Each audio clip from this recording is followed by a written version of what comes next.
Next, find the product of these complex numbers. So here I have a couple complex numbers that I'm going to be multiplying together.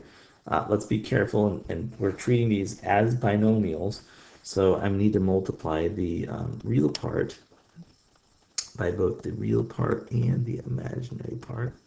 And I'm also going to need to take the imaginary part and multiply it by this real part and this part. So I'm just following this pattern.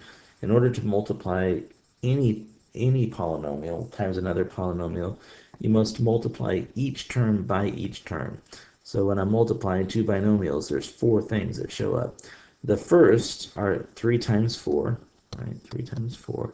The next thing that I have is 3 times negative 6i. I'm going to write this as plus 3 times a negative 6i.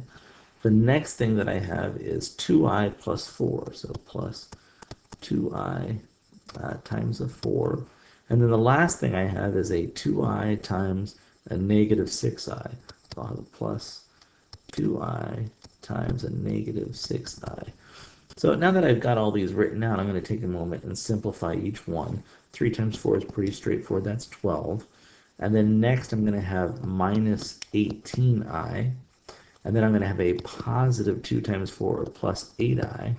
And then we're going to have a 2 times negative 6 or negative 12i squared. That's interesting. I squared. It turns out that I squared equals negative 1. So we're going to use that fact, simplify that further. So we're looking at 12, and when I combine my 18i and, I'm sorry, negative 18i and positive 8i, that's a negative 10i. And then I have negative 12 times a negative 1, which equals positive 12. So one step further, this is 24 minus 10i.